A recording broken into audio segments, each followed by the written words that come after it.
محترم عزیزوں، بزرگوں، دوستوں، سورہ کہف کی تفسیر چل رہی تھی۔ سورہ کہف کی خصوصیت یہ ہے کہ اس میں 110 آیتیں ہیں۔ 110 آیتوں میں سے اللہ رب العزت نے تقریباً 70 سے زائد آیتیں وہ واقعات اور قصوں پر مشتمل ہیں۔ اصحاب کہف کا قصہ، باغیچے کے 2 بھائیوں کا قصہ، اور حضرت خضر علیہ السلام کا قصہ، ذوالقرنین کا قصہ، اس طرح یہ سورہ تقریباً قصوں پر مشتمل ہے۔ اور بقیہ جو آیتیں ہیں وہ آیتیں انہی قصوں کی عبرت پر، نتائج پر، اثرات پر، اس سے ملنے والے اسباب پر مشتمل ہے۔ اور اللہ رب العزت کا یہ اللہ کی بہترین سنت ہے کہ قوم کو سمجھانے کے لیے اللہ تعالیٰ قصوں کے ذریعے سے ماضی میں گزرے ہوئے بنی اسرائیل کے قصے، اس سے پہلے لوگوں کے قصے وہ سناتے ہیں۔ اور اگر ہم اور آپ سمجھ سکتے ہیں کہ ایک عام انسان کوئی قصہ سنایا تو وہ قصہ اس کے نزدیک ایسا ہے کہ اسے سننے کے بعد لوگ کچھ سبق لے سکتے، اس سے کچھ رزلٹ نکلتا، تو ہم اپنی نالج کے حساب سے یہ سمجھتے یہ قصہ بہت اچھا ہے، اس سے ہمارے کو یہ رزلٹ ملا، یہ فائدہ محسوس ہوا۔ اب آپ سمجھیں کہ اللہ رب العزت کبھی کوئی قصہ بندوں کو سناتے ہیں تو پھر وہ اللہ کے نزدیک اتنی بڑی اہمیت رکھتا ہے کہ اس قصے میں کتنا بڑا سبق ہے، تبھی میں قصہ سنا رہا ہوں۔ ورنہ آپ سمجھ سکتے ہیں کہ ایک آدمی قانون کی بات کرنے والا، تو آپ نے کبھی ایسا میں سنا یا محسوس کیا کہ کوئی جج ہے، کوئی لائر ہے، وہ ججمنٹ کے لیے عدالت میں بیٹھا ہے، یہ وکیل ایک قصہ سنا رہا، وہ وکیل ایک قصہ سنا رہا، جج ایک قصہ سنا رہا، تو اسے عدالت بولیں گے؟ بھئی یہاں تو قانونی زبان ہونا چاہیے، آپ یہاں قصے کہانیاں کیا سنا رہے ہیں؟ لیکن کبھی کبھار جج بھی بعض مرتبہ ججمنٹ دیتا ہے پچھلے گزرے ہوئے کسی واقعے کی بنیاد پر، جو فیصلہ ہوتا ہے اس فیصلے کو بنیاد بنا کے وہ آگے کے واقعے کا ججمنٹ دیتا ہے۔ جیسے ابھی بابری مسجد کا مسئلہ ہے، اس مسئلے میں دلائل پروف نہیں ہونے کے باوجود بھی فیصلہ کر دیے کہ ہندوؤں کو دے دی جائے اور وہاں مندر کی پرمیشن ہو گئی۔ اس کے بعد گیان واپی مسجد میں کیا ملا؟ کوئی بھی پروف نہیں ملا، پرمیشن دے دی جاتی ہے۔ تو ایک واقعہ اگر ہو جاتا ہے کہیں پر بھی تو آگے آنے والے ججز کیا کرتے ہیں کہ مجھ سے پہلے جو ہائی کورٹ کے، سپریم کورٹ کے جو جج صاحب تھے وہ ایسے ہی سیم واقعے میں یہ ججمنٹ دیے ہیں تو میں بھی یہی کر رہا ہوں۔ تو بعض مرتبہ واقعات کی بنیاد پر بھی کیا کیا جاتا ہے؟ ججمنٹ کیا جاتا ہے۔ یہ انسانوں میں ہے۔ اللہ رب العزت جب کوئی واقعے کو بیس بنا کر اس واقعے کی بنیاد پر بندوں کی تربیت کرنا چاہتے ہیں تو پھر واقعہ بہت عبرتناک ہوتا ہے، بہت سبق آموز ہوتا ہے۔ تو ہمیں پہلے یہ حکمت سمجھنا چاہیے کہ قصے کہانیاں مزے لینے کے لیے نہیں سنائے جاتے ہیں، قصے کہانیاں سبق حاصل کرنے کے لیے سنائے جاتے ہیں۔ دوسری بات یہ عرض کرنی ہے، قرآن مجید میں اللہ رب العزت نے سورہ کہف، یہ سورہ ان سورتوں میں سے ہے جیسے سورہ یوسف ہے اور سورہ کہف ہے، اور ایسے ہی بعض ایسی صورتیں ہیں جن صورتوں کا اکثر حصہ قصوں پر مشتمل ہے تاکہ ان قصوں کے ذریعے سے بندے سبق حاصل کر سکیں۔ پہلی آیت کی تفسیر چل رہی تھی، الحمدللہ الذی انزل علی عبدہ الکتاب ولم یجعل لہ عوجا۔ تمام تعریفیں، ہر قسم کی تعریفیں اس اللہ کے لیے ہیں جس نے قرآن نازل کیا اپنے بندے پر۔ انزل علی عبدہ الکتاب، اپنے بندے پر کتاب نازل کیا، ولم یجعل لہ عوجا، اور قرآن مجید میں اللہ نے کوئی کجی نہیں رکھی، ٹیڑھا پن نہیں رکھا، مطلب تضاد بیانی نہیں ہے اس میں، یہاں ایک بات کر رہے وہاں ایک بات کر رہے، ایسی چیز نہیں ہے قرآن مجید میں۔ اب یہاں پر دیکھیے انزل علی عبدہ، اپنے بندے پر نازل کیا. تو یہاں ایک بات یہ معلوم ہوئی، پہلی چیز اللہ اپنے نبی کے بارے میں فرما رہے ہیں کہ میرا نبی میرا بندہ ہے. تو یہاں سے ایک چیز کیا معلوم ہوگی، انسان کے لیے سب سے بڑا مقام جو اسے حاصل کرنے کی کوشش کرنا ہے وہ ہے ایک اچھا بندہ بننا. اس واسطے کہ اللہ اپنے نبی پر قرآن نازل کرتے ہوئے نبی کی جو صفت ذکر کر رہا ہے وہ صفت عبدیت ہے. معراج پر اپنے رسول کو لے جاتے ہوئے اپنے نبی کی بہت سی خوبیوں میں سے سب سے بڑی خوبی جو اللہ ذکر کر رہا ہے، سبحان الذی اسریٰ بعبدہ، میرے بندے کو میں آسمانوں پہ لے گیا، میرے بندے پر میں نے قرآن نازل کیا. تو ہمارے نبی کو کمالات دیتے ہوئے اللہ تعالیٰ نبی کا ایک سب سے بڑا کمال ذکر کر رہے ہیں، بندہ بن کے رہنا. اور کس کا بندہ؟ میرا بندہ، یعنی اللہ کا بندہ بن کے رہنا. یہ سب سے بڑا کمال ہے انسان. آج انسان اللہ کا بندہ نہیں بننے کی وجہ سے مخلوق میں جو خوبیاں اسے حاصل کرنا چاہیے وہ بھی حاصل نہیں کر سکا. مثلا ایک شخص جب اللہ کا بندہ نہیں بن سکتا، اچھا شوہر بھی نہیں بن سکتا، اچھا باپ بھی نہیں بن سکتا، اچھا بیٹا بھی نہیں بن سکتا، اچھا بھائی بھی نہیں بن سکتا، اچھا اونر بھی نہیں بن سکتا، اچھا نوکر بھی نہیں بن سکتا، اچھا پڑوسی بھی نہیں بن سکتا، اچھا ٹیچر بھی نہیں بن سکتا، اچھا بزنس مین بھی نہیں بن سکتا، کیونکہ وہ اللہ کا نہیں ہوا تو کسی کا نہیں ہو سکتا. کیونکہ جو پیدا کرنے کا والے کا نہیں ہوا تو کسی اور کا کیسے ہوگا. جیسے سماج میں بھی بولتے ہیں وہ اس کے باپ کا نہیں ہوا تمہارا کیا ہوگا، وہ اس کی ماں کا نہیں ہوا تمہارا کیا ہوگا. تو ایسے ہی جب بندہ اللہ کا نہیں ہوگا تو پھر کسی انسان کا بھی نہیں ہو سکتا. اگر دکھ رہا ہے کہ میرے ساتھ بہت اچھا رہ رہا ہے، بہت وفاداری سے رہ رہا ہے، وہ صرف مطلب پرستی کی خاطر ہے، کام نکالنے کے واسطے اچھے رہ رہے ہیں. باقی تو کوئی انسان اللہ کا ہوئے بغیر اچھا انسان نہیں بن سکتا ہے. دوسری چیز کیا ہے، اللہ کا بندہ بننے میں اللہ تعالیٰ یہاں پر فرما رہے ہیں انزل علی عبدہ کتاب، اپنے بندے پر کتاب نازل کیا. بندہ اور کتاب دونوں ایک ساتھ ہیں. اس میں حکمت کیا ہے، اللہ کا بندہ بننے میں سب سے زیادہ تمہارے کو ہیلپ کرنے والی چیز وہ کتاب ہے. قرآن کے ذریعے سے تم اللہ کے ایک اچھے بندے بن سکتے ہو. کیسے؟ جو قرآن اپنے حبیب کو ملنے کی وجہ سے، رسول اللہ صلی اللہ علیہ وسلم کو ملنے کی وجہ سے، وہ رسول جو محمد بن عبداللہ تھے محمد الرسول اللہ بن گئے، سارے نبیوں کے سردار بن گئے. کس کی وجہ سے؟ قرآن ملنے کی وجہ سے، وحی نازل ہونے کی وجہ سے. وحی میں کیا آیا؟ قرآن ہی آیا. تو اس قرآن کی وجہ سے جب محمد الرسول اللہ نبیوں کے سردار ہو گئے تو تم بھی اسی قرآن کو فالو کرو گے تو تم بھی اللہ کے سب سے مقرب اور پیارے بندے بن جاؤ.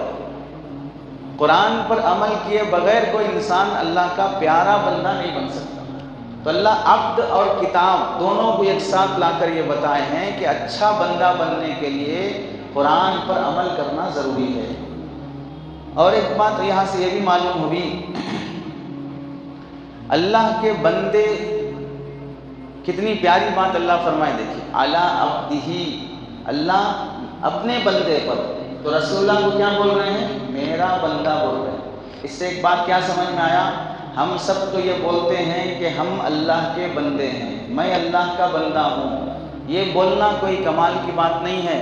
اللہ بھی یہ بولے کہ یہ میرا بندہ ہے. میں بول لوں میں اللہ کا بندہ ہوں، اللہ کا بندہ ہوں، یہ ون سائڈ لو ہوا کہ میں ایک طرفہ پیار کر رہا ہوں کہ میں اللہ کا بندہ ہوں، میں اللہ کا بندہ ہوں. اللہ بھی یہ بولنا کہ ہاں یہ میرا بندہ ہے، تب جا کے ٹو سائڈ لو ہوتا، دونوں طرف سے محبت ہوتی.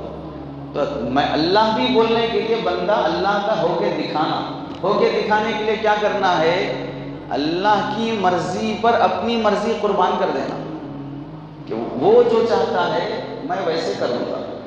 اس کی خوشی میں میری خوشی ہے، اس کی ناراضگی میں میری ناراضگی ہے. تب جا کے بندہ اللہ کا پیارا بندہ بن سکتا ہے. اپنی مرضی سے جینے والا کبھی اللہ کا بندہ نہیں بن سکتا. قرآن مجید میں اللہ تعالیٰ نے لفظ عبد، بندہ، یہ لفظ عبد 29 جگہ پر استعمال کیا ہے، 29 جگہ پر اللہ نے عبدن کا لفظ استعمال کیا ہے۔ مسلمانوں کو بھی عبدن بولتے ہیں، کافروں کو بھی عبدن بولتے ہیں، یہ بھی اللہ کے بندے ہیں، وہ بھی اللہ کے بندے ہیں۔ رسولوں کو بھی عبدن بولتے ہیں، جیسے یہاں اللہ تعالیٰ نے اپنے رسول کو بھی عبد کہا، تو کیا معلوم ہوا؟ کافر بھی اللہ کا بندہ ہے، مسلمان بھی اللہ کا بندہ ہے، نافرمان بھی اللہ کا بندہ ہے، نیک انسان بھی اللہ کا بندہ ہے، فرشتے بھی اللہ کے بندے ہیں، نبی بھی اللہ کے بندے ہیں، سب اللہ کے بندے ہیں، سب کو بندگی کرنا ہے، اس کی نوکری اور غلامی کرنا ہے سب کو۔ تو 29 جگہ پر اللہ تعالیٰ نے مختلف مقامات پر اپنے نبیوں کے لیے، ولیوں کے لیے، گنہگاروں کے لیے عبد کا لفظ استعمال کیا ہے کہ سب کے سب میرے نوکر اور غلام۔ اب یہاں ایک بڑی چیز ہم کو سمجھنا ہے، بندہ کسے کہتے ہیں، بندہ کون ہوتا ہے؟ خالی میں بول لیا زبان سے کہ میں اللہ کا بندہ ہوں تو بندہ ہو گیا؟ بندہ بننے کے لیے کیا ہونا چاہیے؟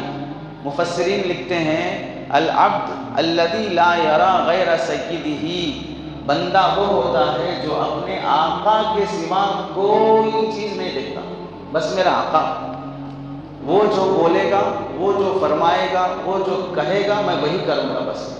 بندہ اسے بولتے ہیں جو میرا آقا جو کہے میں وہ کروں گا، اسے بولتے ہیں بندہ۔ اب ہم دیکھ رہے ہیں اللہ جو فرما رہے ہیں وہ کرتے ہیں، جو کرو کہتے ہیں وہ کر رہے ہیں، جو نہ کرو کہتے ہیں ہم اس سے رک جاتے ہیں۔ اگر ایسا نہیں ہو رہا ہے تو ہم حقیقت میں اللہ کے بندے نہیں ہیں۔ چنانچہ ایک بزرگ فرماتے ہیں، میں بندگی کسے کہتے ہیں کہ میں اللہ کا بندہ بن کر دکھاؤں، میں نے یہ غلام سے سیکھا ہے۔ کیسے سیکھا؟ پہلے زمانے میں انسانوں کو خریدا بیچا جاتا تھا، غلام بنا لیتے تھے۔ جیسے یہاں پر آزادی کے موقع پر بھی یا کسی بھی ملک میں جب لوگ جیتتے ہیں تو قیدی بنا کے لے کے چلے جاتے، جیلوں میں ڈال دیتے، اپنے حساب سے ان کا استعمال کرتے۔ تو پرانے زمانے میں ایسا ہوا کہ ایک مرتبہ ایک بزرگ یہ غلام خرید کے لائے، آنے کے بعد غلام سے پوچھے تمہارا نام کیا ہے؟ تو غلام کیا بولا؟ آقا جو نام لے کے پکاریں میرا نام وہی ہے، میرا اپنا کوئی نام نہیں ہے، میں تو غلام ہوں، میں کیا اپنا نام دے لیا تو یہ کیا حیثیت میری؟ آپ جو نام دے دیں بس وہی میرا نام ہے۔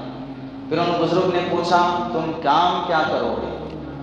تو وہ غلام کہنے لگا میں تو غلام ہوں، آپ جو کام بولیں گے میں وہ کروں گا، میری کیا حیثیت کہ میں یہ بولوں کہ میں یہ نہیں کر سکتا، میں یہ کروں گا، میں وہ نہیں کر سکتا، حیثیت ہی کیا ہے میری؟ میں غلام ہوں، آپ جو فرمائیں گے میں وہ کروں گا۔ پھر ان بزرگ نے پوچھا تم کیسے کپڑے پہننا پسند کرو گے؟ تو کہنے لگا آقا میں تو نوکر ہوں، آپ ننگا رکھیں تو بھی میں راضی ہوں، آپ پہنائیں تو بھی میں راضی ہوں، میری مرضی کیا چلے گی کہ میں یہ بولوں کہ یہ کپڑے پہنوں گا یہ نہیں پہنوں گا؟ مجھے یہ اختیار ہی کہاں سے حاصل ہے؟ آپ پہنائیں میں پہنوں یا نہ پہنائیں میں ننگا رہوں، جو پہنائیں پہن لو۔ اس غلام نے جواب دیا۔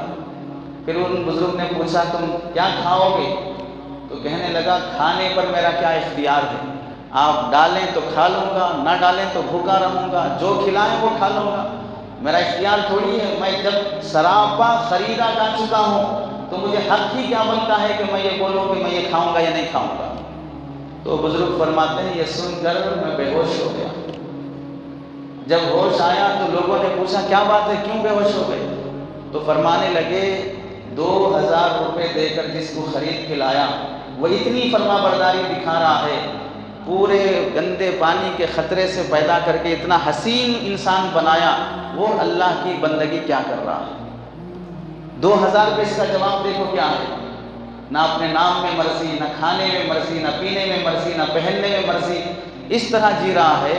اور ہم تو سراپا اسی کے دیے ہوئے ہیں اور اپنا کتنی مرضیات پر زندگی گزارتے ہیں، ہر کام میں میری مرضی، ہر کام میں میری مرضی، الٹے سیدھے کام کر دیتے ہیں۔ بھئی ایسا کیوں کر رہے ہیں؟ میری مرضی، میں جو چاہے کر سکتا ہوں۔ کتنا بولا جاتا ہے کہ بھئی جوڑا جہیز مت دو، تو کیا بولتے ہیں ہماری مرضی، ہمارا پیسہ ہے ہم دے لیتے اپنی بیٹی کو۔ پینشن حالوں میں مت کرو، تو کیا بولتے ہیں ہماری مرضی، ہمیں اللہ دیا ہے ہم کر لیتے ہیں۔ تو ہماری مرضی جو سمجھ رہے ہو، آگے بڑھتے بڑھتے انسان کہاں تک چلا گیا کہ بھئی بے حیائی مت کرو، ٹرانسجنڈر مت کراؤ، لڑکے لڑکیاں لڑکیوں سے شادی، لڑکے لڑکوں سے شادی، قانون پاس ہو رہا ہے۔ LGBT جسے کہتے ہیں، آج دنیا کا سروے رپورٹ یہ ہے کہ ہر چوتھا تیسرا بچہ LGBT میں مبتلا ہے، یعنی لڑکا لڑکے کے ساتھ سیکس کرنے کی گندی اور گھناؤنی عادت میں ہر چوتھا بچہ اسکول کالج کا مبتلا ہوتے جا رہا ہے، اسے فیشن بنا کے پیش کیا جا رہا ہے۔ اتنی بے حیائی، اتنی برائی، عورتیں برملا بورڈ لگا کر کہتی ہیں میرا جسم میری مرضی، میرا جسم میری مرضی، میں جس کے ساتھ سوؤں، میں جس سے سیکس کروں، میں جو چاہے کروں۔ رات ہوتے ہی مسلمان لڑکیاں سگریٹ پینا، شراب پینا، ITs میں جاب کرنے والی لڑکیاں، آفیسز میں جاب کرنے والی لڑکیاں، سب کو کیا خیال ہے؟ میری مرضی، میری مرضی۔ تو اللہ فرماتے ہیں کہ بندے بنو، مرضیات پر چلنے والا کبھی بندہ نہیں ہو سکتا، رب کی مرضی پر چلنے والا بندہ ہوگا، اپنی مرضی پر چلنے والا اور کبھی اللہ کا بندہ نہیں ہو سکتا۔ آگے دوسری تعریف کرتے ہیں، بندہ کسے کہتے ہیں؟ کتنی بہترین بات شیخ ابو عثمان نیشاپوری رحمۃ اللہ علیہ فرماتے ہیں، هو الذی لا یملک شیئا ولا یرعی لنفسہ شیئا۔ بندہ کون ہوتا ہے؟ جو کسی چیز کا اختیار نہیں رکھتا اور نہ اپنے لیے کسی چیز کا خیال رکھتا ہے۔ اسی واسطے کسی کہنے والے نے بہت اچھی بات کہی، سب سے اچھا انصاف کرنے والا تو اللہ ہے، دنیا میں بھیجا تو بھی خالی ہاتھ بھیجا اور جب بلایا واپس تو بھی خالی ہاتھ بلایا۔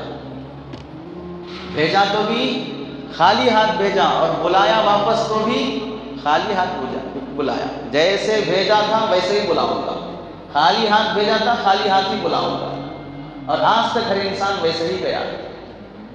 اپنا کوئی اختیار نہیں ہے بندے کا، نہ پیدا ہونے میں ہمارا اختیار ہے، نہ مرنے میں ہمارا اختیار ہے۔ اسی واسطے اگر کوئی سوسائڈ کرتا ہے تو حرام ناجائز ہے، کیوں؟ تمہارا اختیار ہی نہیں ہے کہ تم اپنی جان خود لے سکو۔ حتیٰ کہ علماء نے یہاں تک لکھا کہ بھائی اگر تم چہرے سے نبی کی سنت ہٹاتے ہو، یہ بھی تم اللہ کی پیدائش اور اس کی تخلیق میں انٹرفیئر کر رہے ہو۔ وہ جیسی شکل تمہیں دینا چاہتا ہے وہ شکل تم لینے کے لیے تیار نہیں ہے، اختیار کیوں کر رہے ہو؟ اسی واسطے بہت سے لوگ وہ یہ اپنے جسم پر ٹیٹو چھڑاتے ہیں۔ اللہ نے تمہیں جو جسم دیا ہے اس پر تم راضی رہو، یہ تمہیں اختیار ہی نہیں ہے کہ اس کے جسم پہ نقش و نگار کر سکو۔ ٹیٹو چھڑانا ناجائز حرام کیوں ہے؟ اس واسطے کہ جسم تمہارا ہے ہی نہیں ہے، اللہ کی امانت ہے۔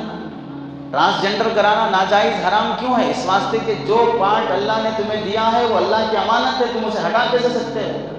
حتیٰ کہ اللہ کے نبی نے لعنت فرمائی ہے اگر کوئی عورت یہ بہویں جس طرح باریک ہونا، یہاں بیچ میں بال نہیں ہونا، کریکٹ یہاں پر آ کے نوکیلے شکل میں کٹ ہونا، خوبصورت بننے کے لیے جو بال چھلواتی ہیں، یہ بھی حرام اور ناجائز ہے۔ اس واسطے کہ یہ بال اللہ نے جیسے بنائے ویسے ہی رہنا ہے، اسے ہٹانے کی اجازت نہیں ہے، تمہارے ہے ہی نہیں ہے بال۔ اتنا اللہ نے اپنے اختیار میں رکھا ہے کہ یہ جسم کا ذرہ ذرہ تمہاری مرضی سے باہر ہے۔ یہاں سے ایک بات یہ بھی سمجھ لو، آپ سب لوگوں نے سنا ہوگا حضرت اویس قرنی رحمۃ اللہ علیہ، نبی کی محبت میں جب یہ معلوم ہوا کہ وہ نبی کے دندان مبارک شہید ہو گئے تو یہ بھی محبت میں آ کر کہ نبی کا پتہ نہیں کون سا دانت شہید ہو گیا تھا تو اپنے دانت پورے کے پورے توڑ لیے۔ بالکل من گھڑت واقعہ ہے، کسی کتاب میں ثابت نہیں۔ اس واسطے کہ محبت کے اظہار کا یہ طریقہ شریعت کے خلاف ہے۔ شریعت کے خلاف کیسے ہے؟ یہ دانت اللہ کی امانت ہے، اسے آپ توڑنا جائز نہیں ہے۔ نبی کی محبت میں نبی کی سنت کی اتباع کرو، یہ سمجھ میں آئے گا۔ دانت کا ٹوٹ جانا اختیاری نہیں تھا، وہ اضطراری تھا، مجبوراً ویسا ہو گیا کہ بھئی دشمن نے حملہ کر دیا، پتھر پھینک دیا، نبی علیہ السلام گر گئے، اس کی وجہ سے دانت ٹوٹا ہے۔ تو ان سنتوں میں اتباع کی اجازت شریعت کی طرف سے نہیں رہتی، اس میں تمہیں فالو کرنا جائز نہیں ہے۔ تو جب جائز نہیں ہے، اویس قرنی جیسے بڑے عالم دین تابعی وہ کیسے شریعت کے خلاف کوئی عمل کریں گے؟ لیکن لوگ بڑے دھڑلے سے بیان کرتے ہیں کہ نبی کی محبت میں انہوں نے پورے دانت شہید کر لیے۔ تو اس آیت کی اس تفسیر سے بھی سمجھ میں آ گیا کہ بندہ اپنا کوئی اختیار نہیں رکھتا ہے کہ آپ اسے کچھ بھی کر سکتے۔ یہاں تک کہ اس کے ذیل میں یہ بھی سمجھ لو کہ اگر کوئی آدمی بہت زیادہ بیمار ہو گیا، علاج مشکل ہے، تو بعض ڈاکٹر کیا کرتے ہیں کہ بھئی اب پیسہ لگانا ویسٹ ہے، تو پیشنٹ بہت تڑپ رہا ہے، اس پر رحم یہی ہے کہ ہم اسے زہریلا انجیکشن دے کے اسے مار دیں، بیچارہ اتنا تڑپتے ہوئے نہیں رہ سکتا، تو قتل بجذبہ رحم، قتل بجذبہ رحم، یہاں قتل کر رہے ہیں، مرڈر کر رہے ہیں، لیکن کس نیت سے؟ رحم کرنے کی نیت سے، کہ یہ تکلیف ہم سے دیکھی نہیں جاتی۔ اللہ کے بندے، تو بھی بندہ یہ بھی بندہ، دونوں کی تکلیف کا احساس اللہ کو زیادہ رہتا ہے، تم کو کیا احساس ہوگا؟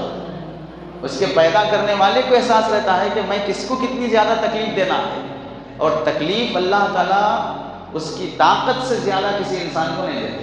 ہم کو دکھتا ہے کہ پیشنٹ بہت تڑپ تڑپ کے مر رہا ہے، لیکن اللہ کو معلوم ہے کہ یہ تڑپنا ہی اس کے گناہ بخشوا سکتا ہے، اس کے بغیر یہ آئے گا میرے پاس تو پھر اس کے گناہ نہیں معاف ہوں گے۔ اسی واسطے بزرگوں نے کتابوں میں لکھا ہے، ایک گنہگار یہودی وہ بھی مر رہا تھا، اور ایک نیک آدمی اس کے بھی انتقال کا وقت آیا، تو جو گنہگار یہودی ہے مر رہا ہے، اس نے یہ تمنا کی کہ موت سے پہلے میں مچھلی کھا کے مروں، تو اللہ نے ایسا انتظام کیا کہ پکی پکائی ہوئی بھنی ہوئی مچھلی اس کے پاس آئی اور وہ کھایا، اس کے بعد اس کا انتقال ہوا۔ اور جو نیک آدمی تھا اس کا انتقال کا وقت آیا تو سکرات کی حالت میں پانی، پیاس سے تڑپتے ہوئے مانگ رہا ہے تو پانی بھی نہیں ملا اسے، تو تعجب ہوا کہ بھئی ایک نیک آدمی کو پانی تک نہیں ملا مرتے وقت، اور یہ گنہگار آدمی مرتے وقت مجھے بھنی ہوئی مچھلی چاہیے بولے، تو وہ بھی انتظام ہو گیا اس کا۔ تو جب معلوم کیا گیا تو پتہ چلا جو نیک آدمی تھا اس کے پورے نامہ اعمال میں نیکیاں تھی، ایک گناہ تھا، اس کی وجہ سے اسے عذاب ہو سکتا تھا، تو اللہ نے کیا کیا، سکرات پر پانی کی نعمت سے محروم کر کے وہ گناہ کا عذاب اس پر سے ہٹا دیا، کہ دنیا میں تکلیف دے دیا نا تمہارے کو، اب یہ عذاب نہیں ہوگا تمہارے، یہ ہٹا دیا۔ اب جو گنہگار تھا اس کے نامہ اعمال میں پوری برائیاں تھیں جس کی وجہ سے جہنم میں جانا ہے، ایک نیکی تھی جس کی وجہ سے اس کا عذاب کم ہو سکتا تھا، تو اللہ نے دنیا میں اس کی خواہش پوری کر کے وہ نیکی کا بدلہ دنیا میں ہی دے دیا، اب اسے سالک پورا جہنم میں جانا ہے۔ تو انسان سمجھ ہی نہیں سکتا کہ بندہ اللہ بندے کو جو تکلیف دیتے ہیں اس میں کیا حکمت ہے، تو اس لیے کہا گیا کہ لا یملک شیء، تمہیں کسی چیز کا اختیار ہی نہیں کہ تم ایسا کر سکو، اپنے جسم کو، اپنے اعضاء کو تکلیف دینا۔ اسی واسطے بہت سی چیزیں، مثال کے طور پر مٹی ہے، چھوٹے بچے مٹی کھاتے ہیں، مٹی کھانا جائز ہے ناجائز ہے؟ ناجائز ہے، حرام ہے۔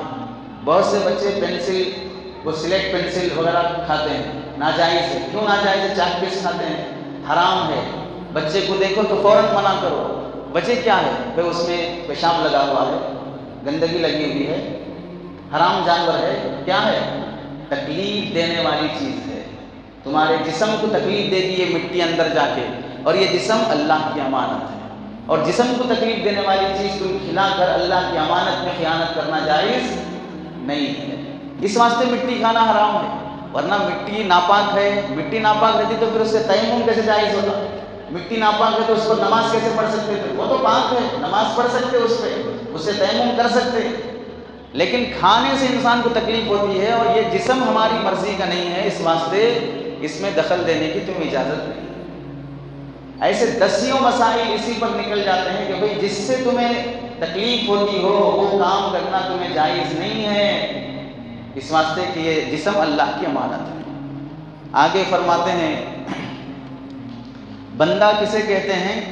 الذی لا مراد لہ ویکون مستغرقا فی مراد سیدہ فیہ، بندہ وہ ہوتا ہے جس کی اپنی کوئی مراد نہیں ہوتی، اپنی کوئی تمنا نہیں ہوتی، آقا اس سے جو چاہتا ہے بس وہی اس کی تمنا ہوتی ہے، ہماری کوئی خواہش نہیں ہے، اللہ جو فرمائے کہ بس ہماری وہی خواہش ہے۔ چنانچہ اس سے پہلے بھی کہا گیا تھا کہ جب ایک بندے سے پوچھا گیا بھئی زندگی کیسے چل رہی ہے، تو انہوں نے جواب دیا اس سے کیا خیریت پوچھتے ہو جس کی مرضی کے مطابق پوری دنیا کا نظام چلتا ہے۔ خیریت پوچھے آپ سے تو جواب میں کیا بولنا؟ ٹھیک ہوں الحمدللہ بولنا۔ انہوں نے جواب میں کیا بول رہے؟ اس کی خیریت کیا پوچھتے ہو جس کی مرضی کے مطابق پوری دنیا کا نظام چلتا ہے۔ تو انہوں نے کہا کہ خدائی کا دعویٰ کر رہے ہو، مرضی کے مطابق نظام تو اللہ کی مرضی سے چلتا ہے، تمہاری مرضی کے مطابق نظام کائنات کیسے چلے گا؟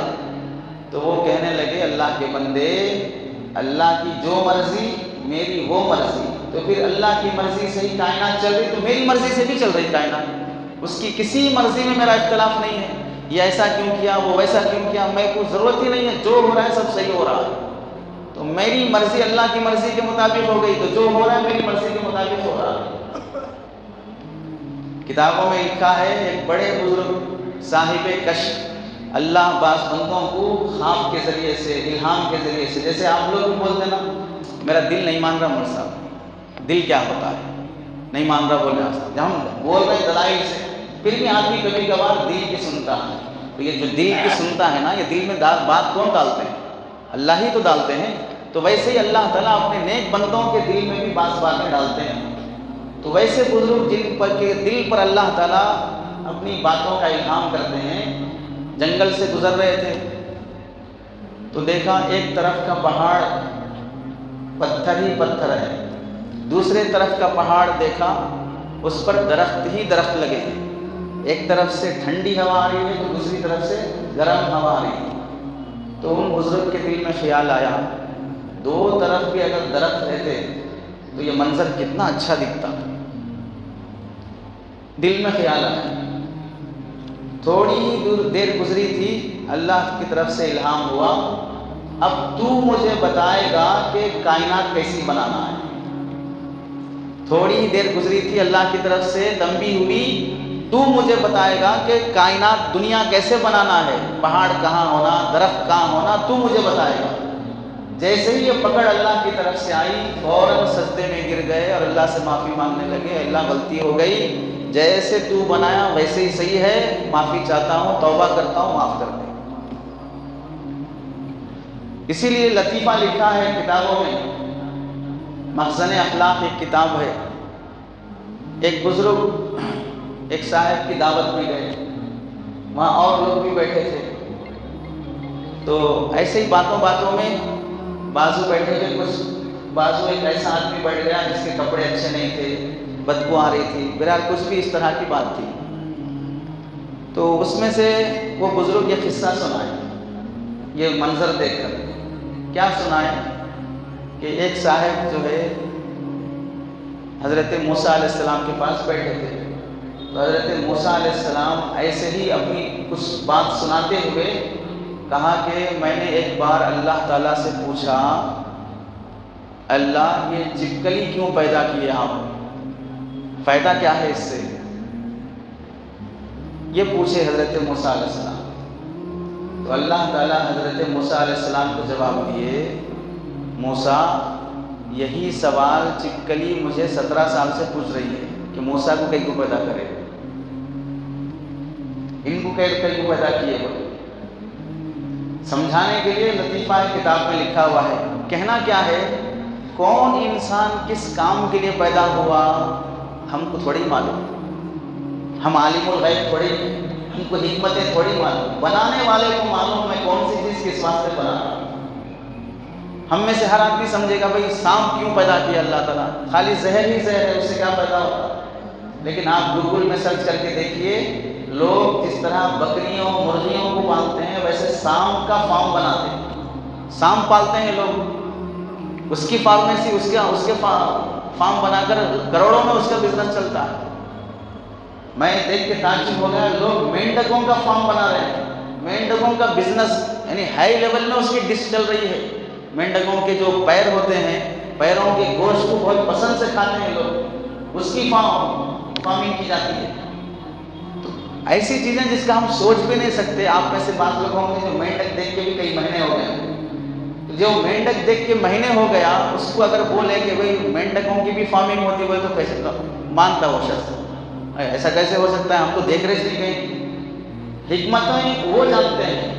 اس واسطے ہماری کوئی مراد، ہماری کوئی تمنا نہیں ہونا چاہیے، جو محبوب کی تمنا ہے وہی میری تمنا ہے، اسے کہتے ہیں بندہ۔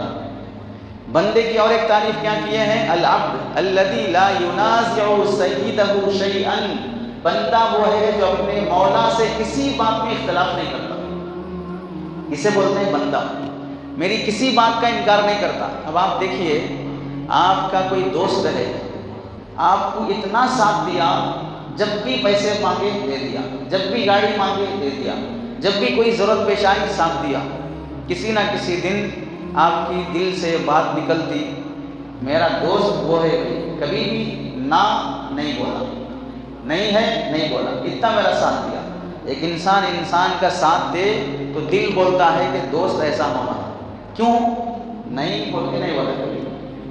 ایسے ہی بندے کو اللہ حکم دیتے، نماز پڑھو پڑھ لیتا ہوں، روزہ رکھو رکھ لیتا ہوں، کپڑے ایسے پہنو پہن لیتا ہوں، قرآن پڑھو کر لیتا ہوں، حرام مت کھاؤ نہیں کھاتا، جھوٹ مت بولو نہیں بولتا۔ جب جو اللہ بولے بندہ کو کر کے دکھاتا ہے تو پھر اللہ بھی بولتے بندہ بولے تو ایسا رہنا، جیسے بولتے دوست بولے تو ایسا رہنا، ویسے اللہ بھی بولتے بندہ بولے تو ایسے رہنا، کرو بولے تو کر دیتے، مت کرو بولے تو نہیں کرتے۔ اسے کہتے ہیں بندہ، تو اسے کہتے ہیں الذی لا ینازع سیدہ شیئا، اپنے آقا سے کسی بات میں اختلاف نہیں کرتا۔ اسے قصے سے ہم سمجھ سکتے ہیں، محمود اور ایاز جو بادشاہ غلام گزرے ہیں، مشہور واقعہ ہے۔ ایاز سے لوگ نفرت کرتے، حسد کرتے کہ بادشاہوں سے بہت قریب رکھتے، سیلری کم ہے لیکن عہدہ زیادہ ہے، قربت زیادہ ہے۔ جیسے مثال کے طور پر قربت اور سیلری میں بہت بڑا فرق ہے۔ اب آپ سمجھیے، پرائم منسٹر کی سیلری کتنی ہے، امبانی کی سیلری کتنی ہے، دونوں برابر ہے۔ گورنمنٹ کے حساب سے پرائم منسٹر کی سیلری فکس ہے، اگرچہ کہ لوٹ رہا زیادہ وہ الگ بات ہوگی، لیکن سیلری تو فکس ہے۔ اور اڈانی امبانی کی سیلری اس سے 10 گنا 20 گنا زیادہ کماتے، لیکن عہدہ اور مقام کس کا بڑا ہے؟ پرائم منسٹر کا بڑا ہے۔ کبھی بھی ہو سکتا ہے اب سپورٹ میں ہو یا سپورٹ ہو رہا ہو، لیکن کبھی بھی خلاف ہو سکتا ہے، نہ دوستی اچھی نہ دشمنی اچھی، ایسے لوگوں کی۔ تو عہدہ بڑا ہے، سیلری کم ہے۔ ایسے ہی بہت سے بزنس والوں کو دیکھ لیں آپ، بہت سے بندوں کو دیکھ لیں آپ، زمین کا مسئلہ ہے اٹک گیا صاحب، کام کرانا ہے، کورٹ کا مسئلہ ہے، وکیل پیسے لے کے الٹا سیدھا کر دے سکتا، تو بعض بندے ایسے آپ کو مل جاتے جو بڑے پوسٹ کے نہیں رہتے، لیکن جج تک اس کی رسائی رہتی، ادھر 2 لاکھ اسے پہنچا دو، ادھر کیس سالو ہو جاتا۔ عہدہ بڑا نہیں ہے، پیسے کی بنیاد پر کام ہو جاتا ہے۔ تو ایاز کا بھی مسئلہ ایسا تھا، سیلری کم تھی لیکن عہدہ بڑا تھا اس کا، قربت زیادہ تھی محمود سے، اس کی وجہ سے لوگ حسد کرتے تھے۔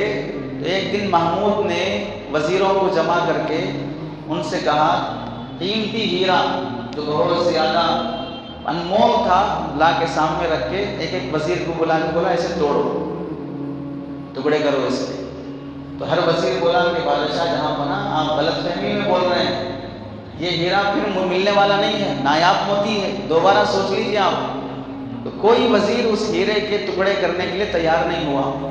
ایاز کی جب باری آئی، جب اسے بولا گیا کہ بھائی توڑو اسے، فوراً کلاڑی اٹھایا، ہتھوڑی اٹھایا، ٹکڑے کر دیا۔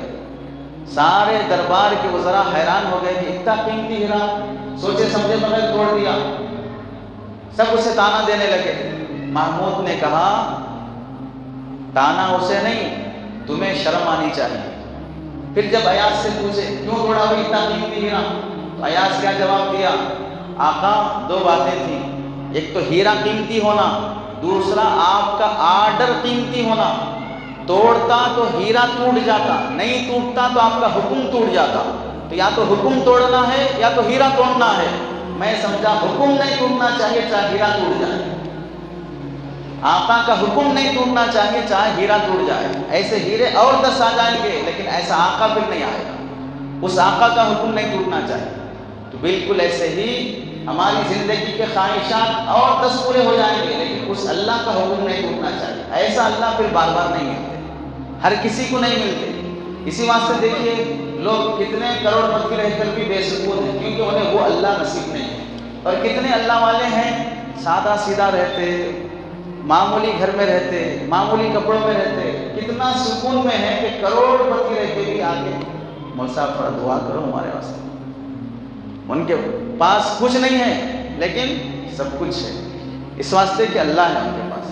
اور ان کے پاس سب کچھ ہے پھر بھی کچھ نہیں ہے، اس واسطے کہ اللہ نہیں ہے ان کے پاس. تو بندہ وہ ہوتا ہے جو اپنے آقا کی حکم کی خلاف ورزی نہیں کرتا. حرام ہے بولتے بس حرام. چنانچہ اب دیکھیے حضرت مفتی تقی عثمانی صاحب دامت برکاتہم فرماتے ہیں ایک نوجوان بینک میں نوکری کرتا تھا، معلوم نہیں تھا کہ بینک کی نوکری حرام ہے، سود میں تعاون کرنا حرام اور ناجائز ہے. معلوم ہوا مسئلہ پوچھنے کے لیے آیا کہ میں نے سنا ہے کہ بینک کی نوکری حرام ہے، تو میرے لیے کیا حکم ہے، کہ واقعتاً حرام ہے، چھوڑ دینا ضروری ہے یا کچھ گنجائش ہے؟ تو مفتی تقی عثمانی صاحب دامت برکاتہم فرماتے ہیں شریعت کا حکم یہ ہے کہ اگر تم فی الوقت کسی جاب اور نوکری میں ہو، تمہارے لیے انکم کا کوئی دوسرا سورس نہیں ہے، تو اس وقت تک یہ جاب تم کر سکتے جب تک تمہارے کو کوئی دوسرا نہیں مل جاتا. لیکن شرط یہ ہے کہ تم دوسری حلال نوکری کی کوشش میں بھی رہنا، تلاش کرتے رہنا تاکہ اس سے ہٹ جاؤ. تو تمہاری کو اتنی گنجائش ہے کہ دوسری نوکری تلاش کرتے کرتے ملنے تک تم بینک کی جاب کر سکتے ہو. یہ حضرت جواب دی. تو وہ نوجوان اتنا دیندار تھا، وہ پوچھنے لگا حضرت بینک کی نوکری جائز ہے یا ناجائز ہے، حرام ہے یا حلال ہے؟ اتنا بول دیجیے. کر سکتے نہیں کر سکتے، دوسری جو نوکری کب ملتی، ملنے تک وہ سب چھوڑ دیجیے. حرام ہے میں بھوکا مر جاؤں گا لیکن نوکری نہیں کروں گا، حرام ہے تو بس میں چھوڑ دوں گا. تو جب حضرت نے فرمایا بینک کی نوکری حرام ہے بس، اب دوسرا ملنے تک دوسرا دینے والا اللہ ہے، وہ بعد میں دیکھیں گے، لیکن حرام ہے تو پھر میں اس اللہ کی نافرمانی کیسے کروں؟ چھوڑ دیا.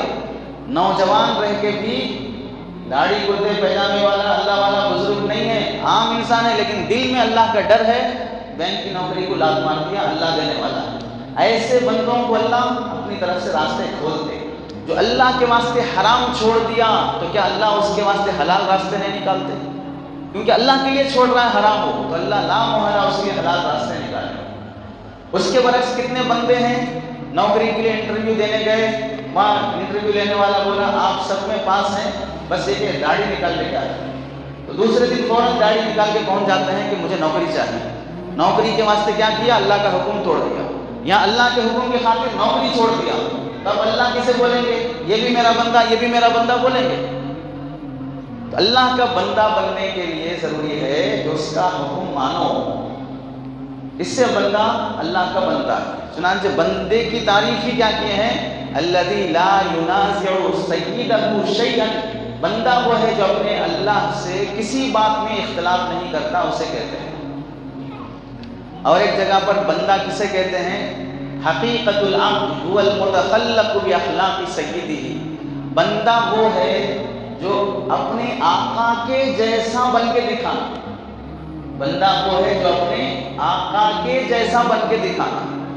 اللہ جیسے رحیم ہے بندے میں وہ رحم آنا، اللہ جیسے سخی ہے بندے میں وہ سخاوت آنا، اللہ جیسے انصاف پسند ہے بندے میں وہ انصاف آنا. تو جو اپنے آقا جیسا بننے کی کوشش کرتا ہے وہ حقیقت میں بندہ ہے. اور جب بندہ اللہ کے جیسا بننے کی کوشش کرتا ہے تو اللہ بھی اسے اپنے جیسا بنا دیتے ہیں. چنانچہ دیکھیے قرآن مجید میں اللہ کی صفت کیا ہے؟ رؤوف رحیم. اللہ رؤوف بہت مہربان ہے، بہت رحم کرنے والے ہیں. یہی دو صفت اللہ نے اپنے نبی کے بارے میں بھی فرمائی کہ میرا حبیب بھی رؤوف ہے، رحیم ہے، یعنی میرے جیسا بننے کی کوشش کیا ہے. صفات میں، ذات میں نہیں، میری صفتوں کو اپنانے کی کوشش کیا ہے. اس سے شرک فی صفات کی دعوت دینا نہیں ہے کہ اللہ کے جیسا کسی اور میں بھی ہم صفات مانیں کہ اللہ عالم الغیب ہے تو دوسرے بھی ہیں، اللہ جو ہے خالق ہیں تو دوسرے بھی خالق ہیں، اس کی وہ دعوت دینا نہیں ہے. صفات حمیدہ جو اللہ کے اندر ہیں وہ اپنے اندر پیدا کرنے کی کوشش کرنے والا یہ بندہ ہوتا ہے. یہاں سے کیا معلوم ہوا؟ بعض بندے کیا بولتے ہیں؟ اللہ معاف کر دیتے ہوں کہ میں نہیں معاف کرتا. اس سے کیا معلوم ہوا؟ تم خود بندے نہیں ہوتا، کیونکہ جب اللہ معاف کرتے ہیں تو تمہیں بھی چاہیے کہ تم بھی معاف کر دو.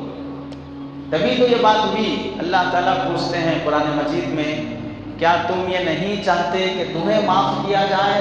تو تو پھر تم اپنے والدین کو کیوں معاف نہیں کرتے؟ جب تم یہ چاہتے ہو کہ میں تمہیں معاف کر دوں تو تم اپنے والدین کو معاف کرو۔ یہی بات پیش آئی جب حضرت عائشہ رضی اللہ تعالیٰ عنہ پر تہمت لگی، تو تہمت لگانے والوں میں ایک وہ صحابی بھی تھے جو حضرت ابوبکر رضی اللہ تعالیٰ عنہ کے کفالت میں پلتے تھے۔ ان کے گھر کا راشن، کھانا، پانی، خرچہ کون دیتے تھے؟ حضرت ابوبکر دیتے تھے رضی اللہ تعالیٰ عنہ۔ تہمت کس پہ لگی؟ ان کی بیٹی پہ لگی۔ لگانے والوں میں کون ہیں؟ وہ بھی ہیں جس کا خرچہ پانی حضرت صدیق اکبر دے رہے ہیں۔ یہاں سے کیا معلوم ہوا؟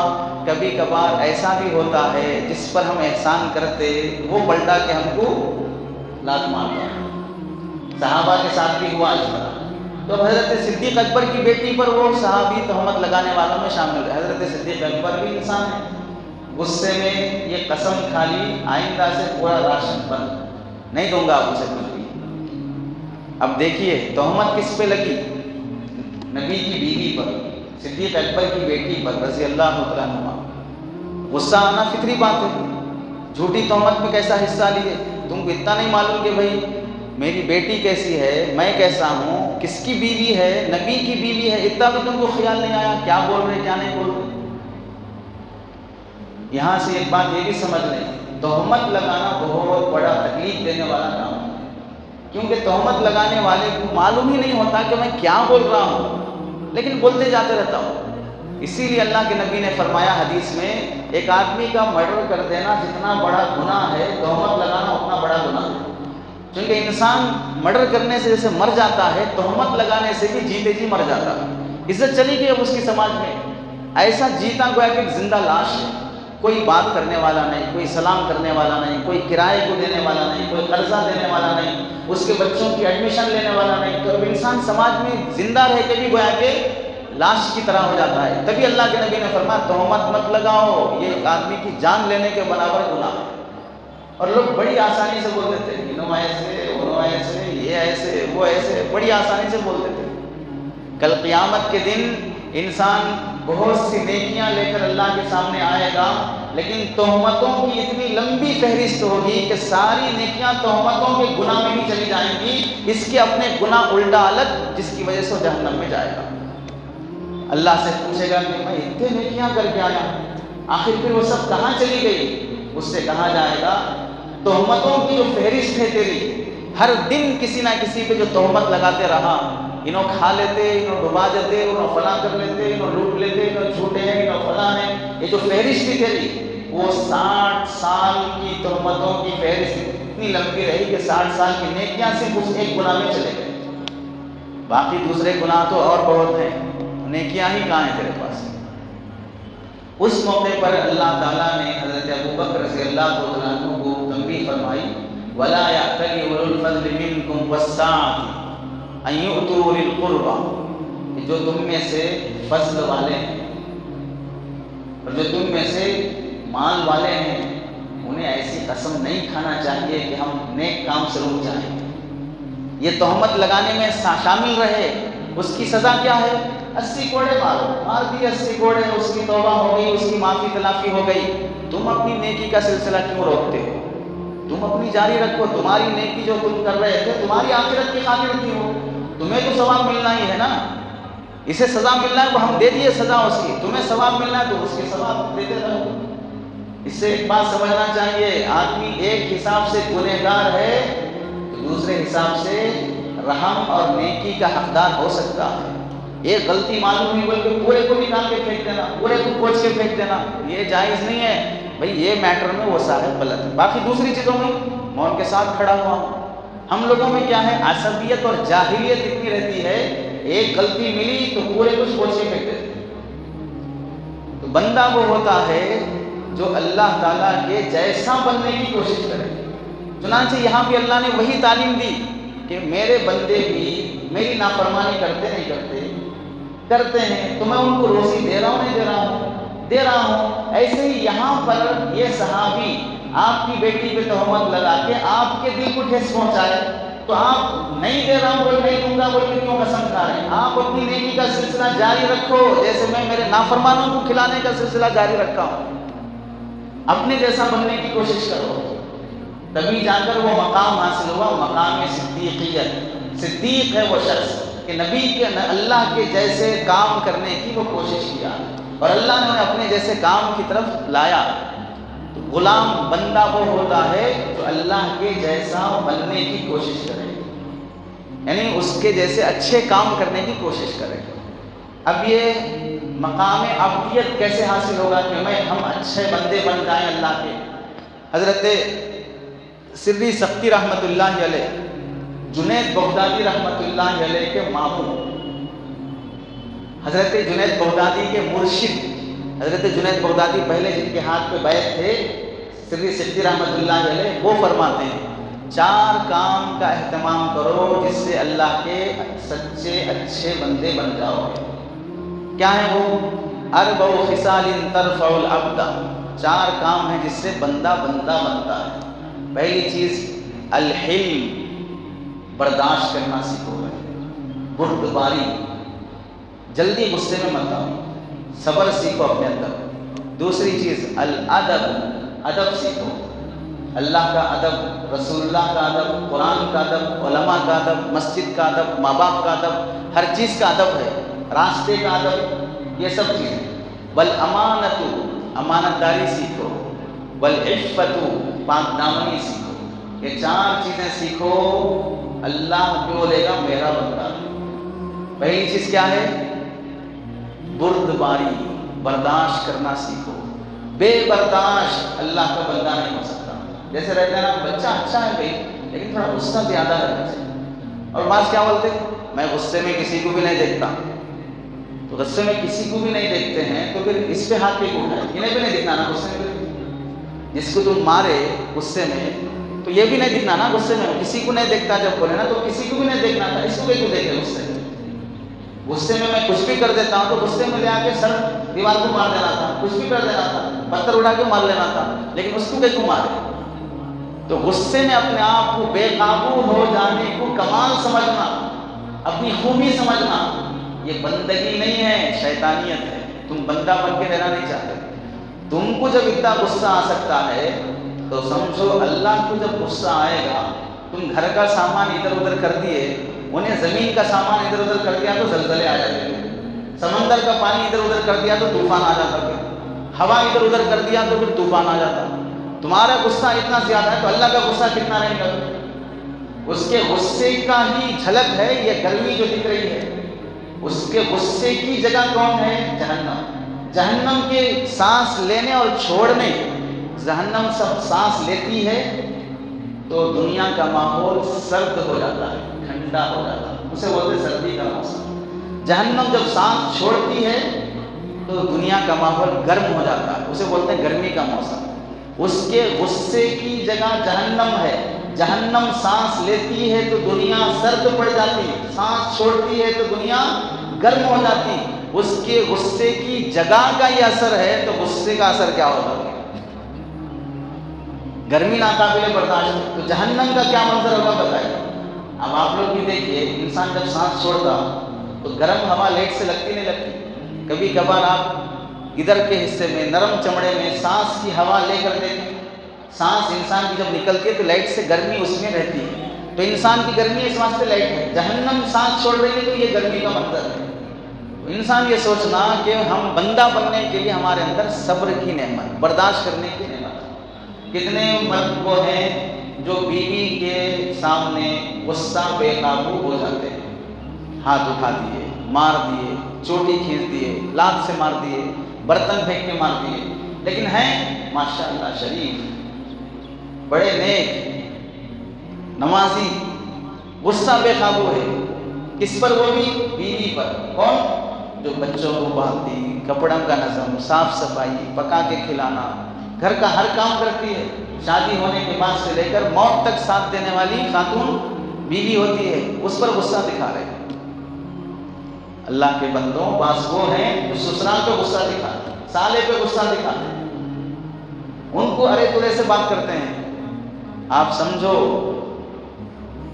لوگ بکریاں پالتے ہیں، بعض لوگ کیا کرتے ہیں کمانے کے لیے، پہلے ہم گاؤں دیہات میں دیکھتے تھے 2 بکریاں خریدے، کسی چرانے والے کے پاس رکھ دیے، 1 سال کے بعد 4-5 ہو جاتے، پروفٹ بھی مل کے آ جاتا، بکریاں بھی رہتے، اس طرح دے کر 4 بکریاں 8 بکریاں کسی کے پاس پالنے کے لیے دے کے اس سے فائدہ کما کے، یا کم از کم بقرعید میں قربانی کے لیے تو آتے، اس طرح دیتے تھے۔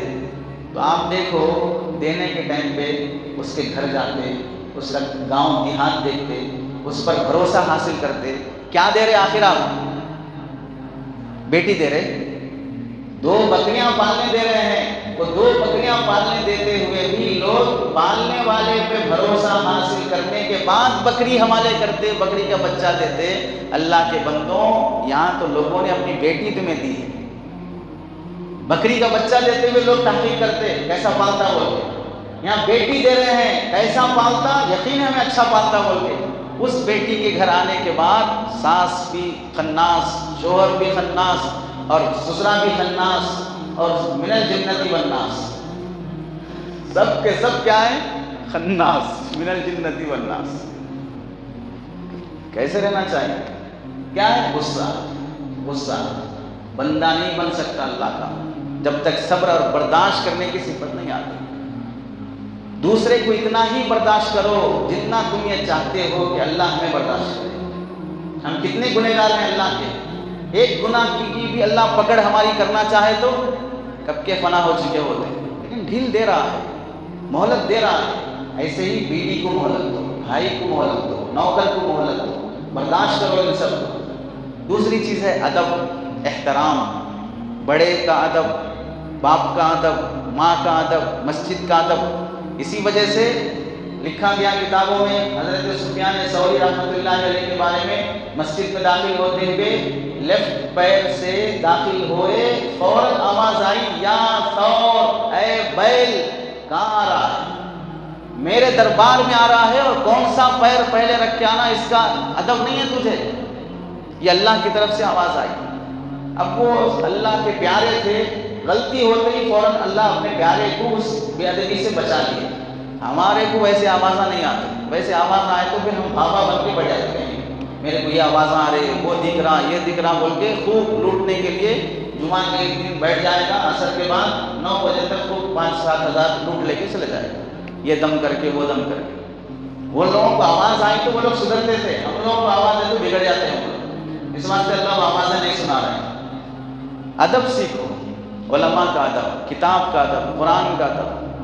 لوگ بعض اسکولوں میں دیکھیں، اہل حدیث کی اسکول میں ہم دیکھیں ایک جگہ پر قرآن مجید حفظ کرا رہے تھے بچوں کو۔ کیسا کر رہے ہیں؟ جن کتابوں میں انگلش بک ہے اسی بیگ میں قرآن مجید بھی رکھ لیا ہو، جو بکس نیچے زمین پہ رکھ کے ہوم ورک کر رہا ہے، قرآن بھی نیچے رکھ دے کے وہ پڑھ رہا ہے، ڈیسک تک بھی نہیں ہے ان کو پڑھنے کے لیے، وہ بھی کتاب ہے، یہ بھی کتاب ہے، بس یہ انسان لکھے سمے وہ اللہ کی کتاب ہے۔ اتنی بے ادبی آ گئی۔ قرآن مجید کا احترام، قرآن مجید کے آداب کیسے ہونا چاہیے؟ تو ادب ہر چیز کا ہے، بے ادبی سے انسان بہت محروم ہو جاتا ہے۔ بعض مرتبہ نافرمانی سے اتنا محروم نہیں ہوتا جتنا بے ادبی سے محروم ہو جاتا ہے، کیونکہ بے ادبی کیا ہے؟ گستاخی ہے، ان کو برداشت نہیں کرنا ہے۔ اس واسطے جیسے مثال کے طور پر دیکھیے، ایک آدمی ہے، اس کے نالج پوسٹ کے حساب سے اسے عزت دینا، دوسرا آدمی وہ نالج کا نہیں ہے، وہ پوسٹ کا نہیں ہے، اسے وہ عزت نہیں ملتی، سیدھی بات ہے۔ لیکن ایک آدمی چاہ رہا ان کو اتنی عزت پہ میرے کیوں نہیں؟ اس واسطے اب اپنی عزت جب نہیں ہوتی ہے تو سامنے والے کی شان میں بے عزتی کرتا، بے ادبی کرتا، کیونکہ میرے کو برداشت نہیں ہو ان کی عزت۔ تو یہاں سے کیا معلوم ہوا؟ کبھی کبھار انسان کے پیٹ میں درد اس واسطے نہیں ہوتا کہ میرا گھر چھوٹا ہے، بلکہ اس واسطے پیٹ میں درد ہوتا ہے کہ سامنے والے کا بڑا دین ہے۔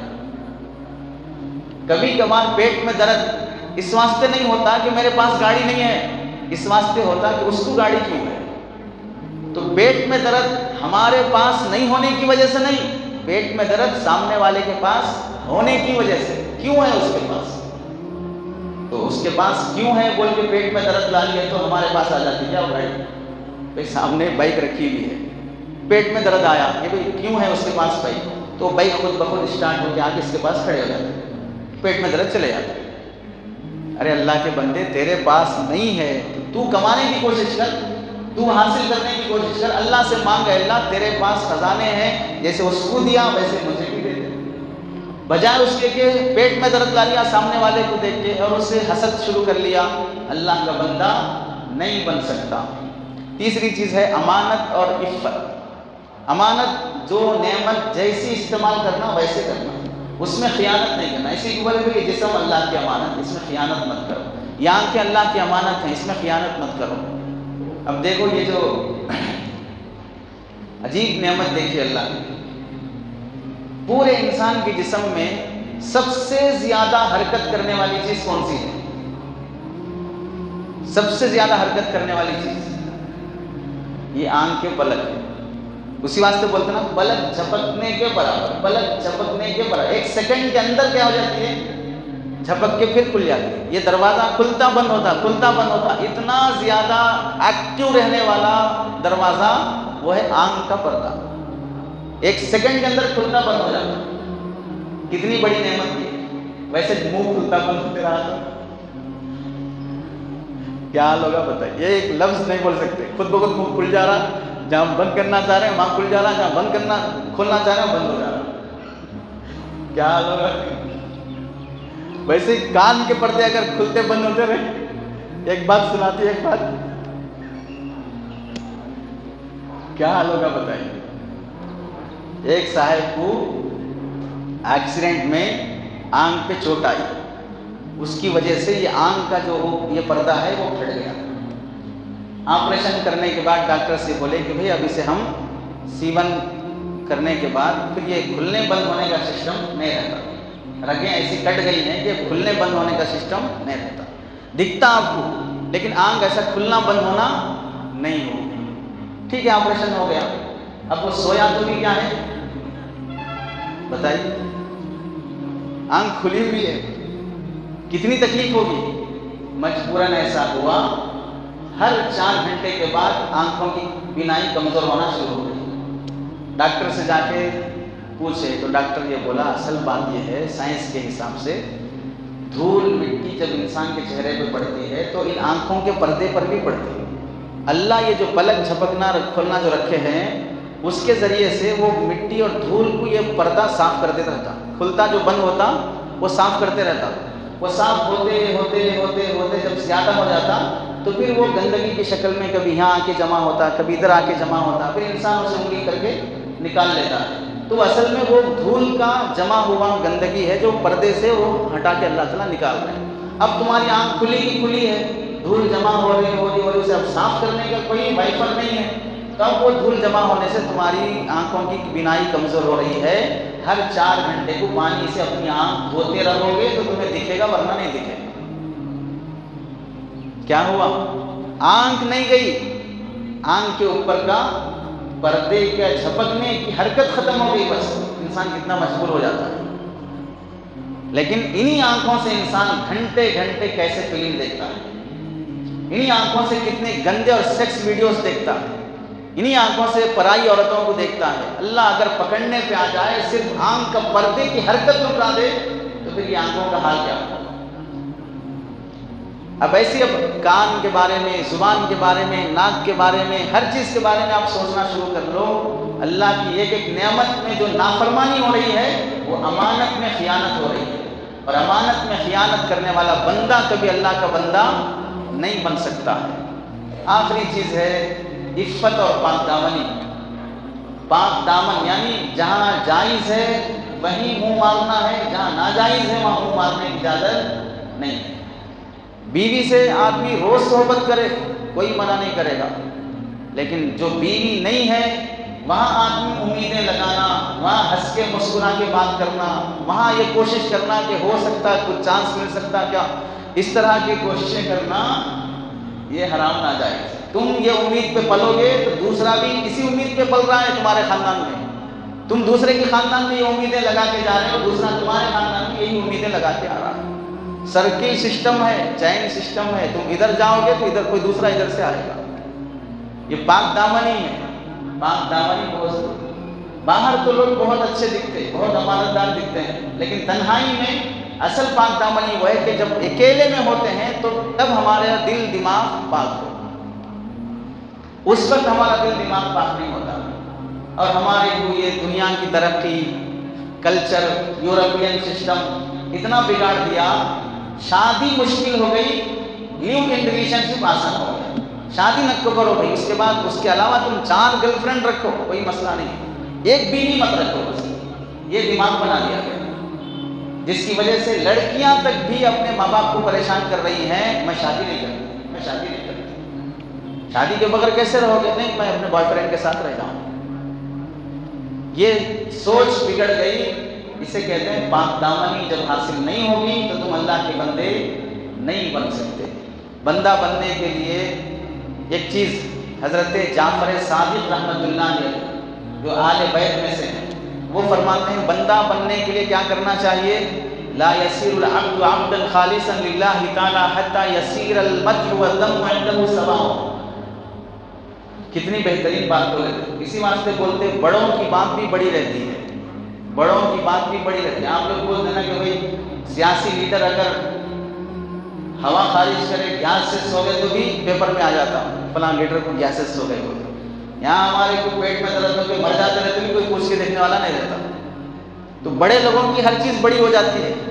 اب کیا فرماتے ہیں؟ بندہ وہ ہے جیسے اللہ کی تعریف کرنے والے کروڑوں ہیں اور اللہ کو گالیاں دینے والے بھی کروڑوں ہیں، اس پہ کچھ اثر پڑ رہا ہے؟ وہ مزے میں ہے، آسمانوں پہ ہے، تعریف کرنے والے کرو، عبادت کرنے والے کرو، برائی کرنے والے کرو، سب میرا جو کام ہے سب کو کھلانا پلانا میں کرتے رہوں گا، ان کی تعریف سے بھی اسے کچھ اثر نہیں پڑتا، ان کی برائی سے بھی اسے کچھ اثر نہیں پڑتا ہے۔ بندہ بھی ویسے ہو جائے، تعریف کرنے والے کو بھی دل پہ نہیں لینا، برائی کرنے والے کو بھی دل پہ نہیں لینا، سب کچھ بھی نہیں، اصل میں وہ ہے۔ اسی کو ایک بزرگ نے سمجھایا کہ ایک بار ایک لڑکی کی شادی ہو رہی تھی، دلہن کو سجانے سنوارنے کا مستقل ایک سسٹم ہے، اب بزنس ہے وہ، تو دلہن کو سنوارنے کے لیے بیوٹی پارلر جاتے ہیں، ادھر دلہا بھی کہاں جاتا ہے؟ بیوٹی پارلر جاتا ہے، وہ بھی سج سنور کے آتی ہے، بھائی کھانا 11 بج گئے اب تک کیوں نہیں شروع کرے؟ نہیں، ابھی دلہے صاحب بیوٹی پارلر سے آ رہے ہیں، دلہن بیوٹی پارلر سے آ رہی ہے۔ تو سجنا سنورنا مستقل ایک فن ہے، تو دلہن کو سجا سنوار کے تیار کرے، بہت خوبصورت دکھنے لگی، سجے سنورے تو خوبصورت دکھیں گے ہی نا۔ تو اسے ایک صاحب لطیفے میں بولے، آج کل جن لڑکیوں کے پیچھے لڑکے ہاتھ دھو کے پڑے ہیں، وہ لڑکیاں اگر منہ دھو لیں گی تو سب پیچھے بھاگ جائیں گے۔ لڑکے جن لڑکیوں کے پیچھے ہاتھ دھو کے پڑے ہیں، وہ لڑکیاں اگر منہ دھو لیں گی تو جان چھوٹ جائے گی، وہ میک اپ نکل گیا تو جان چھوٹ جائے گی، انہیں ہاتھ دھو کے پڑے اور منہ دھو لیں تو بس کافی ہے۔ دلہن جب تیار ہو گئی تو سب لوگ تعریف کرنے لگے کہ ماشاءاللہ بہت خوبصورت دکھ رہی ہے، بہت سندر دکھ رہی ہے۔ تو وہ دلہن رونا شروع کر دی، تعریف کے بعد رونا شروع کر دی۔ تو اب اس وقت لوگ تعجب سے پوچھیں، بھائی آپ خوبصورت ہے، اچھے ہیں، بول کے ہم تعریف کریں، اس پہ آپ رونا شروع کر دیے۔ تو دلہن یہ بولی، تمہاری تعریف کرنے سے کیا فائدہ؟ میں جس کی دلہن بن کے جا رہی ہوں وہ اگر مجھے پسند کرے گا تو پھر میرے لیے زندگی ہے، وہاں جانے کے بعد شوہر یہ بولا میرے کو تم پسند نہیں ہے، ایسے آپ بتائیے خلا طلاق کے کیسز صرف انہی میاں بیوی میں ہوتے جو بری شکل کے ہیں، جو خوبصورت ہیں ان کے زندگی میں خلا طلاق نہیں ہوتی کیا؟ ریالٹی ایسے ہی ہے، کتنے خوبصورت میاں بیوی میں خلا طلاق ہو جاتی ہے۔ تو صورت شکل کا کیا مطلب ہے؟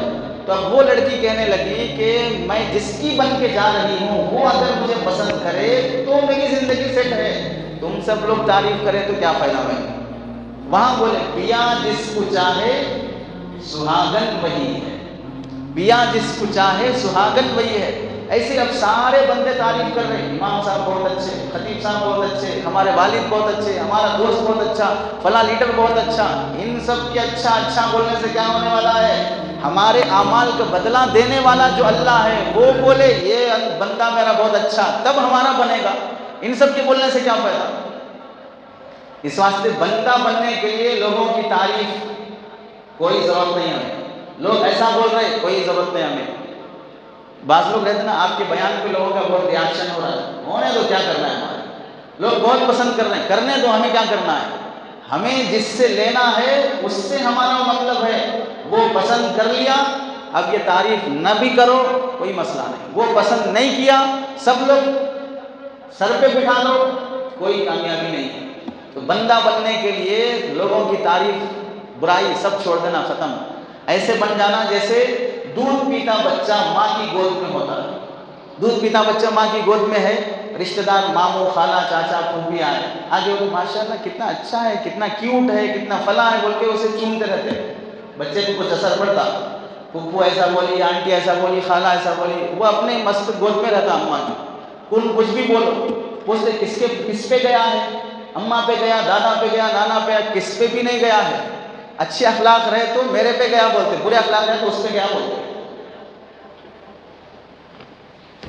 تو کسی کی تعریف کا اثر بچے پہ نہیں پڑتا۔ تو بچہ جس طرح ماں کی گود میں ہوتا ہے، ویسا بندہ اللہ کی کائنات میں رہے تعریف سے مستغنی ہو کر، تب جا کے بندہ اللہ کا بنتا ہے۔ اور ایک بزرگ لکھتے ہیں، کتنی پیاری بات ہے، الملوک لا یبیعون العبد فاجتہدوا ان تکونوا عباد اللہ۔ بڑے بادشاہ جو ہوتے ہیں وہ اپنے غلاموں کو بیچا نہیں کرتے، نوکر بنا کے رکھتے، جب خوش ہو گئے آزاد کر دیتے، لیکن بیچتے نہیں۔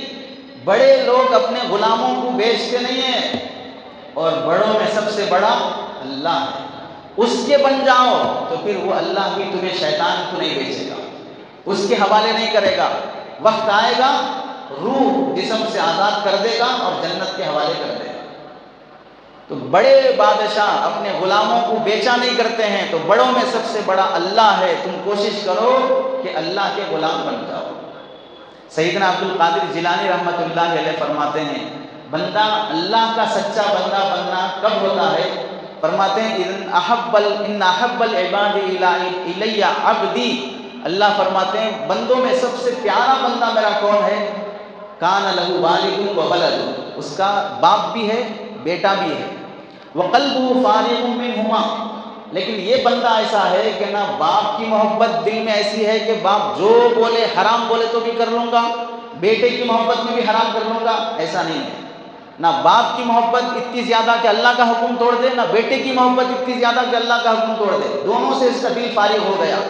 حتیٰ کہ لو مات لہ الوالد، باپ کا انتقال ہو گیا، فلا یکون لہ حزن بموت الوالد، والد کے انتقال ہونے سے بھی غم کرنے کی بات نہیں ہے، اس واسطے کہ والد بھی ایک دن جانا ہے، مجھے بھی ایک دن جانا ہے، اور جس کے پاس گئے وہ مجھ سے بہتر ہے، اللہ کے پاس گئے، اللہ مجھ سے بہتر ہے، ساری پبلک سے بہتر ہے، تو والد کے انتقال پر بھی غم نہ کرے، کیونکہ وہ جہاں جا رہے ہیں ہم سے اچھی دنیا میں جا رہے ہیں۔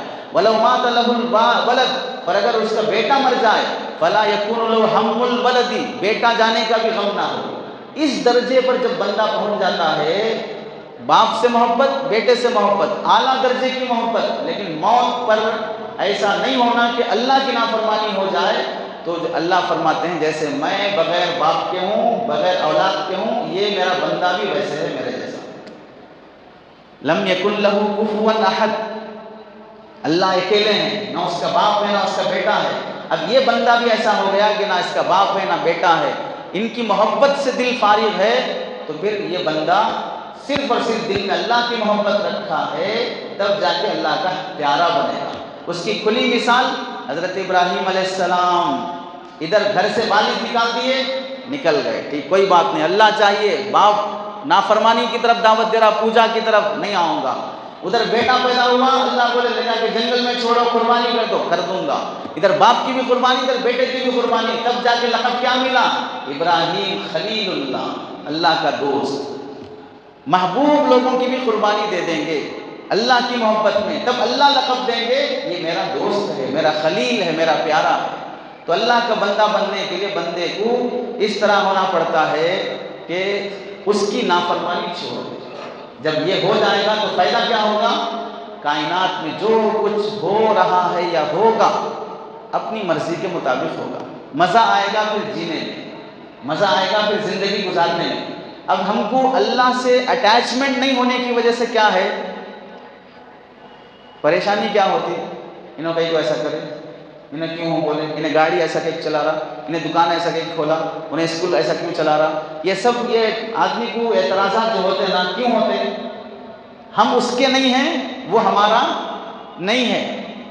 اگر ہماری اسکول ہوتی تو ہم کیا بولتے؟ ایسے چلاتے، ہماری گاڑی ہے تو ہم کیا بولتے ہیں؟ ایسے ہی چلاتے، اور کیسے چلاتے؟ ہمارا گھر ہوتا تو کیا بولتے؟ ایسے ہی چلاتے، اور کیسے چلاتے؟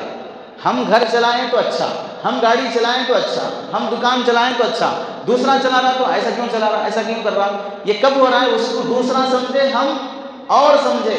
جب ہم اور وہ ایک ہو جائیں گے تو پھر جو کچھ ہو رہا ہے اچھا دکھتا۔ ایسے ہی کائنات جو کچھ بھی ہو چل رہی ہے اس میں، ہم اللہ کے ہو گئے تو سمجھ میں آتا کہ یہی ہونا تھا، جو کچھ ہوا صحیح ہو رہا ہے۔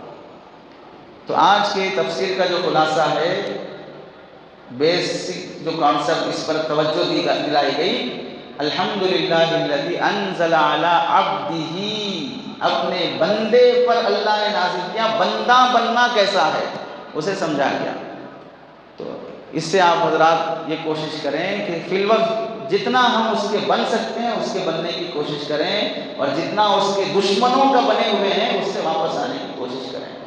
اگلی انشاءاللہ تفسیر ہوگی علی عبدہ الکتاب ولم یجعل لہ عوجا، کتاب نازل کیا اور اس کتاب میں کوئی ٹیڑھا پن اللہ نے نہیں رکھا ہے۔